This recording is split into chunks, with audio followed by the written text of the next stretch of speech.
आज राजस्थान विधानसभा के इतिहास का एक अविस्मरणीय दिवस है, जिसमें देश की सबसे बड़ी पंचायत अपने लोकसभा के माननीय अध्यक्ष और जो राजस्थान के ही हैं माननीय ओम जी बिरला साहब के द्वारा इसका शुभारंभ हो रहा है। बहुत बहुत मैं उनका स्वागत करता हूं, अभिनंदन करता हूं। फिर आज के कार्यक्रम में राजस्थान के मुखिया, हमारे सबके लाडले मुख्यमंत्री माननीय भजनलाल जी शर्मा जो आज कार्यक्रम में आए हैं, मैं दोनों का स्वागत और अभिनंदन करता हूं। साथ में मंच पर केंद्रीय मंत्री जो मेरे अजमेर के ही हैं, ऐसे माननीय भागीरथ जी चौधरी, और इस क्लब के उपाध्यक्ष और हमारे संसदीय मंत्री श्रीमान जोगाराम जी पटेल का भी अभिनंदन, और यहाँ उपस्थित सभी मेरे महानुभावों, भाइयों बहनों, सबका मैं स्वागत करता हूँ, अभिनंदन करता हूँ।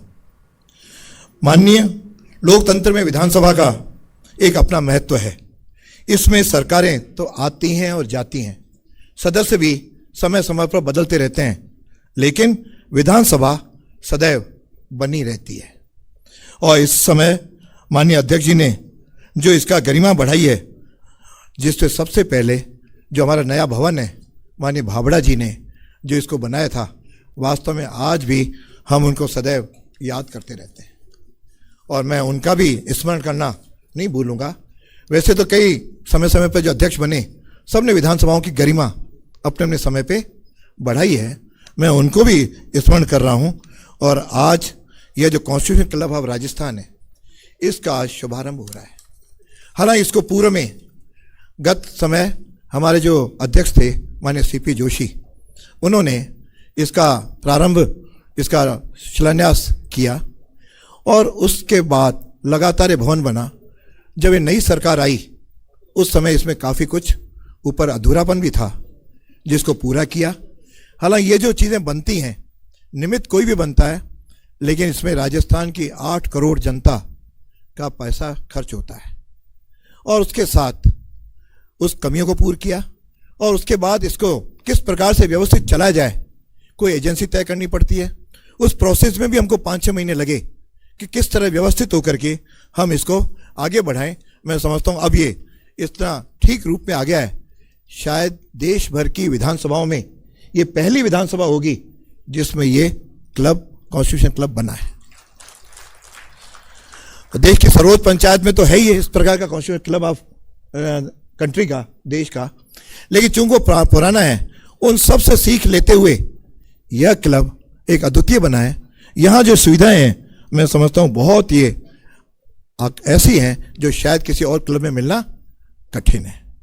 यह क्लब न केवल जनप्रतिनिधियों के लिए एक मंच है, बल्कि संविधान के तीनों अंगों से जुड़े पदाधिकारियों के विचारों के आदान प्रदान, परस्पर सहयोग और समाज के विभिन्न वर्गों के बीच संवाद को बढ़ावा देने का एक महत्वपूर्ण माध्यम भी है।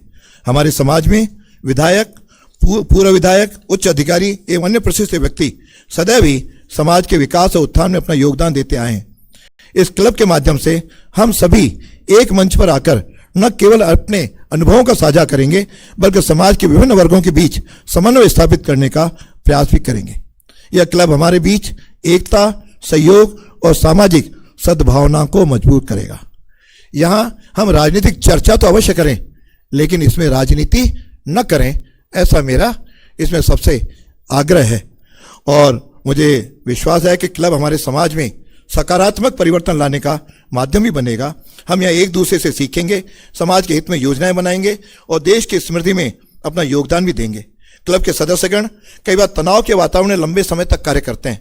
इस क्लब में उपलब्ध खेल, व्यायाम और अन्य सुविधाएं न केवल उनके शारीरिक स्वास्थ्य को बनाए रखने में सहायक होगी, बल्कि मानसिक ताजगी और सामाजिक जुड़ाव को भी बढ़ावा देगी। और जब सदन चलता है, 5-2 मिनट के अंतराल में यहाँ आकर के अपना विश्राम, अपना भोजन, जो भोजन अवकाश 1 घंटे का रहता है, हमने भी लोकसभा की तर्ज पे यहाँ पे 1 घंटे का भोजन अवकाश हमारे विधानसभा में प्रारंभ किया है। इसे नियमित व्यायाम और खेल गतिविधियों से तनाव के क्रम तो करेंगे, नई ऊर्जा का स्तर बढ़ेगा, कार्य क्षमता में सुधार आएगा, और क्लब के अंदर जिम, योग, तैराकी, बैडमिंटन, टेनिस जैसे खेलों की व्यवस्था भी सदस्यों को स्वस्थ जीवन शैली अपनाने के लिए प्रेरित करेगी। साथ ही मनोरंजन और रचनात्मक गतिविधियां भी समाज के विभिन्न वर्गों के लोगों को एक मंच पर लाकर आपसी सौहार्द और समझ को प्रसारित करेगी। हम सब घर बनाते हैं, फैक्ट्री बनाते हैं, कोई संस्थान बनाते हैं, अलग अलग चरण होते हैं। कभी ढांचा खड़ा होता है, फिनिशिंग होती है, डेकोरेशन होता है और फर्नीचर अन्य व्यवस्था होती है, संचालन के नियम बनते हैं, गवर्निंग बॉडी बनती है, फिर उत्साह से इन्हें पूजन कर शुभारंभ करते हैं, समारोह करते हैं। आज भी हमने यहाँ पर सवेरे 8:30 से लेकर के 10 बजे तक यज्ञ किया। अभी पूर्ण आहुति माननीय मुख्य अतिथि जी के और मुख्यमंत्री जी के सानिध्य में हुई। निश्चित रूप से यह एक शुभ वातावरण को भी बनाएगा। हम सब आगे पहली बार क्लब में पधारे हैं, आप यहाँ उपलब्ध सुविधाओं का अवलोकन भी करें। जैसा कार्यक्रम की शुरुआत में आपको इन सेवाओं के उपयोग की जानकारी प्रदान की गई है, क्लब के नियमों के अनुसार आप इन सुविधाओं का लाभ लें। मैं शुभारंभ के अवसर पर माननीय मुख्यमंत्री से भी आग्रह करूंगा कि वे सरकारी आयोजनों और बैठकों के लिए भी क्लब के समिति कक्षों, ऑडिटोरियम जैसी सुविधाओं के उपयोग को प्रोत्साहित करें, ताकि क्लब संचालन हेतु हमें राजस्व की भी प्राप्ति हो सके। इस अवसर पर यह कहने का भी लोभ स्मरण नहीं कर पा रहा हूं कि प्रारंभिक वर्षों में यदि आवश्यकता हुई तो सरकार की ओर से वित्तीय सहायता का आश्वासन भी आपसे प्राप्त करना चाहूंगा। इस अवसर पर मैं सभी अतिथियों को हार्दिक स्वागत अभिनंदन करता हूं। आप सभी का यहाँ उपस्थित होना हमारे लिए गर्व की बात है।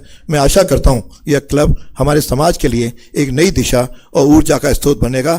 धन्यवाद। एक बार पुनः सबका अभिनंदन करते हुए अपनी बात